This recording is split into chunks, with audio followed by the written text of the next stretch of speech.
বন্ধুদের শুভ বিকেল জানাচ্ছি। মার্কেট চরমভাবে ফেল করেছে,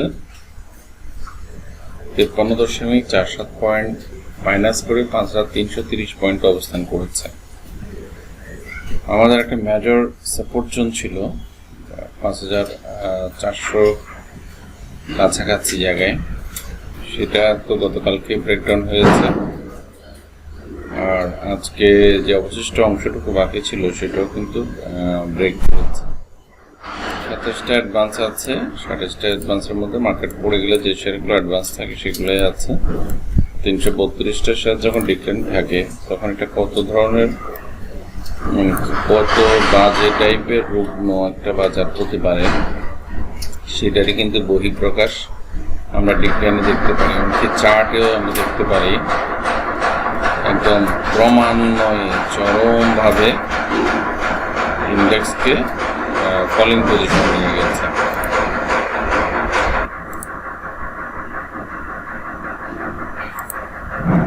বন্ধুরা, আমার বিল্ডিং এর পাশেই একটা নতুন বিল্ডিং এর কাজ শুরু হয়েছে, পাইলিং এর কাজ চলছে, যেটার কারণে চরম নয়েজের মধ্যে আছি। আমি খুব সংক্ষেপে তাড়াতাড়ি করে আলোচনাটা শেষ করব। নয়েজগুলোকে স্বাভাবিকভাবে দেখে মূল আলোচনা শোনার জন্য সবাইকে বিশেষ অনুরোধ করছি। তো চলুন আমরা মোটামুটি একটা বাজারের অবস্থা জেনে গেছি এর মধ্যে। আর অ্যাডভান্সে কোন কোন শেয়ারগুলো ছিল সেগুলো একটু চেক করে ফেলি। টেকনো এখনো পর্যন্ত তার উত্থান ধরে রেখেছে, এমনকি আজকে একটা ডবল পজিশনে গেছে।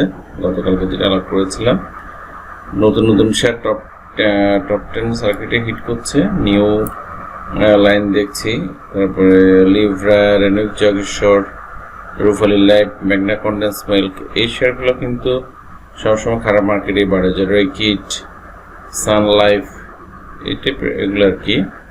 ইউনিক হোটেলকেও দেখলাম আজকে, সরি ইউনিলিভার, ইউনিক হোটেলও আজকে বাড়ার তালিকায় আছে। তো সেখানে আমরা টপ 20 শেয়ারগুলো নিয়ে একটু বলি। গতকালকেও ফার্স্ট পজিশনে ছিল, আজকেও ফার্স্ট পজিশনে আছে। আর প্রায় দর হারিয়েও কিন্তু প্রাইস ধরে রেখেছে এখনো পর্যন্ত। ব্যাংক কয়েকটা এখনো আছে, যেমন ব্র্যাক ব্যাংক, এনআরবি ব্যাংক, তারপরে সিটি ব্যাংকও আমরা টপ 20-তে দেখতে পাচ্ছি। ব্যাংকগুলো নিয়ে কোনো একটা প্ল্যানিং চলছে কিনা সেটা বোঝার ব্যাপার আছে। আর ফ্র্যাকডেলকে আমরা দেখলাম আজকে দর হারিয়েও কিন্তু টপ 20-তে আছে। আর সিপার্ল নিয়ে কিন্তু অনেক কথা শুনতে চেয়েছেন। আমি সিপার্ল নিয়ে আমার বক্তব্য একটাই, সিপার্ল যেখানে যৌক্তিক পজিশনে আসা উচিত সেই যৌক্তিক পজিশনটা আমি ওদিনও আলাপ করেছি। তারপর আপনারা মূল আলোচনা না শুনেই যেদিনই আমি সিপার্ল নিয়ে আলাপ করি আপনারা আলোচনাগুলো না দেখে বারবার রিকোয়েস্ট করেন সিপার্ল নিয়ে আলোচনা করার জন্য। তা আসলে ভিডিওগুলো আপনারা ভালো করে দেখবেন, না দেখলে আপনাদের রিকোয়েস্টের শেয়ারগুলো কিন্তু আপনারা পাবেন না। এই শেয়ারটা নিয়ে আমি অতীতেও বলেছি, এখন আবারও বলছি, প্রতিটা শেয়ারে একটা যৌক্তিক জায়গায় আসে। সেই যৌক্তিক জায়গাটা আসার জন্য শেয়ারটা ক্রমান্বয়ে দরপতন ঘটছে। আর এখানে মেজর যে সাপোর্ট জোন ছিল সেই সাপোর্টটা 85 টাকা ভেঙেছে, সেটা 85 টাকা ভাঙার পরে এখন যতটুকু নিচে নেমে বাড়া উচিত সেই জায়গাটা নামছে। তো সেটা কতটুকু হওয়া উচিত সেটা আপনাদেরকে আমি একটা ভিন্ন চার্টে আলোচনার মাধ্যমে দিতে পারি। তো সেটা দেওয়ার আগে একটা কথা বলি, আমি আজকে ইন্ডেক্স অ্যানালাইসিসটা সবার পরে দিব। আজকে আপনাদের রিকোয়েস্টেড যে শেয়ারগুলো আছে সেই শেয়ারগুলো নিয়ে একটু কথা বলি। আমি সিপার্ল নিয়ে ওদিনও বলেছি, আজকে আবারও বললাম কথাটা, আবারও বললাম না। সেটা হচ্ছে প্রতিটা শেয়ারের লাইফ সাইকেল আছে। একটা যতটুকু ওঠে একটা শেয়ার, সেই শেয়ারটার যৌক্তিক পর্যায়ে না আসা পর্যন্ত ততক্ষণ পর্যন্ত এটার পতনটা চলমান থাকে। তো সেখানে এখনো পর্যন্ত সিপার্লের পতন কমপ্লিট হয়নি। সেটা কমপ্লিট হওয়ার পরে মাঝে মাঝে থেকে বাড়বে, কিন্তু সিপার্লের পতনটা কমপ্লিট করবে 60 থেকে 65 টাকার মধ্যে পতনটা সম্ভব শেষ হওয়ার কথা। তো এখনো সেই জায়গাটায় আসেনি। আর আজকে একটা জিনিস দেখলাম টপ 20-তে, এই শেয়ারটা টপ 20 নাম্বারে চলে গেছে, 20 নাম্বারে চলে গেছে। তো যত বেশি পতন হয়েও টপ 20-তে থাকবে না, ততক্ষণ পর্যন্ত শেয়ারটার জন্য একটা ভালো দিক, মানে পতন রোধ হওয়ার জন্য ভলিউমটা অনেক ইম্পর্টেন্ট। কারণ এটা সকালবেলা প্রতিদিনই বামে হল্টেড থাকছে, আর যতটুকু ভলিউম হওয়া উচিত মর্নিংয়ে হয়ে যায়, এমনকি সারাদিন থেকে থেকে কিছু কিছু হয়, কিন্তু প্রতিদিনই আমরা এটাকে 1 থেকে 5-এর মধ্যে দেখি, আজকে 20-এর মধ্যে দেখছি। তার মানে সেলার কমে আসছে, আমরা এটা সম্ভবতা চিন্তা করতে পারি। এখন চলুন আপনাদের শেয়ারগুলো নিয়ে আলাপ করি। একজন ফ্যাক্টডিল নিয়ে আলাপ করতে বলেছেন। আমি ফ্যাক্টডিল নিয়ে একটু আগেও যেটা বলেছি সেটা হচ্ছে ফ্যাক্টডিল মোটামুটি 12-13 টাকা থেকে একেবারে 22 টাকা, সেটা ডবল পজিশনে যাওয়ার পরে একটা কারেকশন হয়, সেই কারেকশনটাও হয়েছে 50%-এর কাছাকাছি। তো সেই কারেকশনটা করে এখন মোটামুটি একটা সাইড মুভমেন্টে আছে। এটা 21 টাকা 50 পয়সা পার করতে পারলে দেন এটা উপরে যাবে। এখন যেহেতু 1বার 2বার 3বার ট্রাই করে ফেলেছে, আমরা এই জায়গাটাতে দেখতে পাচ্ছি, যেহেতু 3বার ট্রাই করে ফেলেছে, এমনকি এটা নিয়ে একটা সন্দেহ দানা বাঁধতেই পারে। তো সো এখনো পর্যন্ত পজিশনিং ভালো, মুভিং অ্যাভারেজ 20-র উপরে আছে। মুভিং অ্যাভারেজ 20 ভেঙে গেলে কিন্তু এটা 17 টাকার কাছাকাছি আগের সাপোর্ট জোনে চলে আসতে পারে। তো এই সাপোর্ট জোনটা খুবই যৌক্তিক। মার্কেট যেভাবে কারেকশন হচ্ছে, যদি এখানে চলে আসে, এখান থেকে বাড়লে খুব ভালো হবে। এই হচ্ছে পারিস নিটিং এর ব্যাপার। আর হচ্ছে সেটা যদি 21.50-এর উপরে ব্রেকআউট করে, এই খারাপ মার্কেটও ব্রেকআউট করতে পারে, এটা কোনো ব্যাপারই না। সেটা করতে পারলে সেটা ঊর্ধ্বমুখী প্রবণতা ফেরত যাবে। তারপরে হচ্ছে ফুয়েং সিরামিক নিয়ে আমার আগেরও আগের ড্র করা একটা চার্ট, আমি লাস্ট সম্ভবত জুনের 9 তারিখে এটা ড্র করেছিলাম।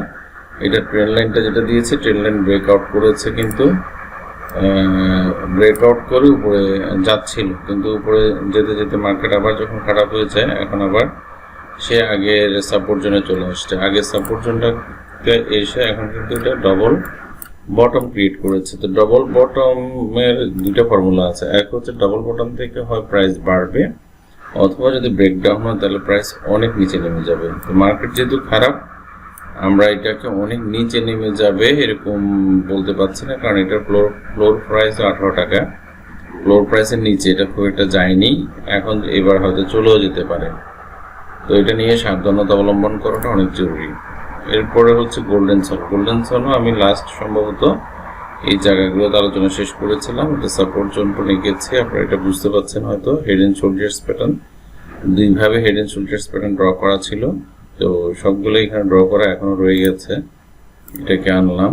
তো এখন আমি এটা আগের ড্রটাকে আমি উজ্জ্বল করে ফেলি, তারপর নতুনভাবে আপনাদেরকে এটা আলোচনায় আমি দিচ্ছি।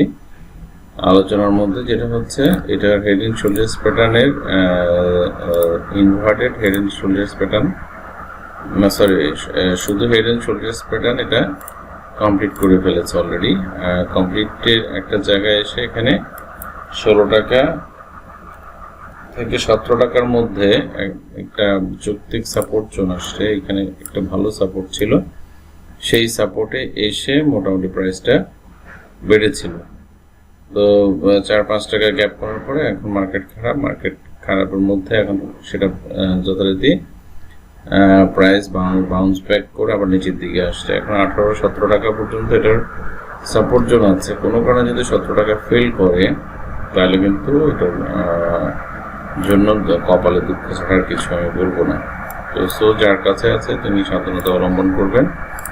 আর এখানে কারণ হচ্ছে হায়ার লো, আর আরেকটা যদি আমি ট্রেন্ড লাইন ড্র করি, সে ট্রেন্ড লাইন মোতাবেকও কিন্তু এটা বাই জোনের কোনো পজিশনে নাই, বরঞ্চ এটা স্টপ লস দেওয়ার মতো পজিশনে চলে আসছে। তো সো এই জায়গাগুলোকে বিবেচনা রেখে আপনারা ট্রেড করবেন। আর জেএমআই হসপিটাল নিয়ে দেখতে চেয়েছিলেন, জেএমআই হসপিটাল চরম নেগেটিভ ট্রেন্ডে আছে। নেগেটিভ ট্রেন্ডের মধ্যেও এটাও ডবল বটম তৈরি করেছে। অধিকাংশ শেয়ারকে এরকম দেখতে পাচ্ছে, ডবল বটম করেছে, ডবল বটম থেকে মার্কেটকে বাড়তে হবে, কিন্তু মার্কেট যে পজিশনে, মার্কেট যেভাবে পড়ছে, যে পজিশনিংগুলো ক্রিয়েট করছে, তো ভলিউম একটা নির্দিষ্ট সীমার মধ্যে রেখে, তো আদৌ কি আমরা প্রত্যাশা করতে পারি এই শেয়ারগুলো আবার ডবল বটম থেকে বাড়বে? আমার তো মনে হচ্ছে এখন লোয়ার লো তৈরি করবে। লোয়ার লো তৈরি করা ছাড়া বাড়বে না, কারণ ইন্ডেক্সেরও আমি ডিসকাশন করব, সেখানে আপনারা বুঝতে পারবেন আমি কেন লোয়ার লোর কথা বলছি। আর ইউনিক হোটেল মার্কেট খারাপ হলে মাঝে মধ্যে বাড়ে, ঠিক আছে। আজকে ডাবল বটম তৈরি করেছে, ডাবল বটম থেকে কিন্তু প্রাইস ডাবল বটমের কাছে এসে উপরে ক্লোজ করেছে। আর একটা চমৎকার ড্রাগন ফ্লাইট রোজি তৈরি করেছে। তো স্পার ড্রাগন ফ্লাইট রোজি অনুসারে কেন করেছে জানি না, আজকে ভলিউমটা বেশ হাই, বেশ ভালো করেছে। তো সেক্ষেত্রে হয়তো একটা ছোটখাটো উত্থান হতেও পারে। এটা মার্কেট ড্রাগন ফ্লাইট রোজি হইলেই যে বেড়ে যাবে, মার্কেট যেহেতু খারাপ, এটা প্রত্যাশা ভেবে করছি না। আর যদি ডবল বটম 50 টাকাটা যদি ফেল করে, তাহলে 48 একটা সাপোর্ট আছে। আর 48 যদি ভেঙে যায় তাহলে কিন্তু সরাসরি 43.50। তবে একটু আগে সিপার নিয়ে যেটা বলছিলাম, আমি একই কথা ইউনিক হোটেল নিয়ে বলবো। লাইফ সাইকেল, একটা শেয়ারের যে লাইফ সাইকেল আপনারা হয়তো বুঝতে পারছেন, এই শেয়ারটাও কিন্তু সিমিলারলি একইভাবে এটা বেড়েছে,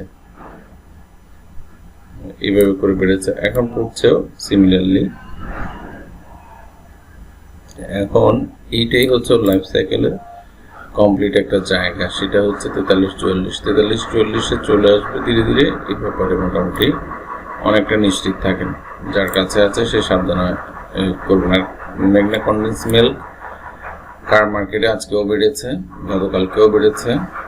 তো মার্কেট ভালো হলে এটা কোন দিকে যাবে সেটা এখনো বলতে পারছি না, কারণ হচ্ছে এখনো একটা পজিশনিংটা ভালো। এখানে একটা কাপ তৈরি করেছিল, কাপ ব্রেকআউট করেছে, কাপ ব্রেকআউটের পরে হ্যান্ডেল তৈরি করার কোনো পজিশনই নেই, কারণ হ্যান্ডেল তৈরি করবেই না, কারণ এটা যদি ব্রেকআউট করে ফেলেছে এই জায়গাটাতে, কাপ এন্ড হ্যান্ডেল করে এইখানে হ্যান্ডেল করে। তো হ্যান্ডেল যেহেতু আগে করেনি, এখন সে রিটেস্ট করছে, রিটেস্ট করে এখন উপরের দিকে যাচ্ছে আবার। তো আমি কনডেন্স মিল্কের মোটামুটি ভলিউম প্লাস চার্ট প্যাটার্ন দেখে মনে হচ্ছে এটা খুব ভালো একটা পজিশনের দিকে যাওয়ার চেষ্টা করছে। তবে খেয়াল রাখতে হবে কোনোভাবে যেন 30 টাকা ভেঙে না পড়ে। 30 টাকা ভেঙে যদি পড়ে তাহলে ট্রেন্ড কিন্তু নষ্ট হয়ে যাবে। তো সেক্ষেত্রে আপনি এখন যদি আপনার হাতে থাকে তাহলে তখন সেলের একটা চিন্তা ভাবনায় আসতে হবে। এই হচ্ছে টোটাল ইস্যুস। আর সিপ্রল নিয়ে তো বললাম। আর আপনারা চলুন এখন আমাদের রেগুলার ইন্ডেক্স আলোচনা করি। রেগুলার ইন্ডেক্স আলোচনার মধ্যে আমার যে একটা বক্স দেওয়া ছিল পূর্বে, সেটা আজকে আমি উইথড্র করলাম। কারণ হচ্ছে আজকে বাজারটা গত দিনের যে লো ছিল সেটাকে হয়তো ফেল করেনি, কারণ সেই দিনের লোটা ছিল 40 পয়েন্টস পড়েছিল এই যে গ্রিন ক্যান্ডেলটাতে, সেটা ছিল মাত্র কয়েক মিনিটে, পরে কিন্তু এটা উঠে যায়। তো সো এখন আমি বলবো অলরেডি প্রাইস ব্রেকডাউন করেছে 50%, যেটা 5341, সেটা ব্রেকডাউন করে 5330 বাজার এসছে। এখন এটা 5275-এর যে মেজর সাপোর্ট জোন 61.8%, এই জায়গায় টাচ করানোটা এখন যে গতিতে বাজার পড়ছে সেই গতিতে মনে হচ্ছে এখন বাজার এখানে টাচ করে ফেলবে। তো বাজার যদি এখানে টাচ করে তাহলে আমাদের কিন্তু আরো অনেকটুকু, প্রায় 5275 আর 30, কমপক্ষে আমাদের 70-80 পয়েন্ট এখনো মাইনাস হওয়ার মতো জায়গা রয়ে গেছে। তো যদি 61.8% ফেল করে সেক্ষেত্রে কিন্তু বাজার পুরোপুরি খুব খারাপ পজিশনে চলে যাবে অনুমান করতে পারি। এই হচ্ছে ডে চার্টের রেজাল্ট। আর H1 চার্টের যেটা দেখতে পাচ্ছি ডাবল বটম করেছে। তো ডাবল বটম রুলস অনুসারে কিন্তু মার্কেট এখান থেকে হয় বাড়বে, না অনেক নিচে নেমে যাবে। তো যদিও সাপোর্ট জোনটা খুব মেজর সাপোর্ট জোন, সে প্রত্যাশায় হয়তো বাড়ার একটা মানে আশা করা যাচ্ছে, কিন্তু ডে চার্ট অনুসারে কোনোভাবেই সেটাকে সায় দিতে পারছি না। তো সবাই সাবধানে থাকবেন, সুস্থ থাকবেন, ভালো থাকবেন। ধন্যবাদ।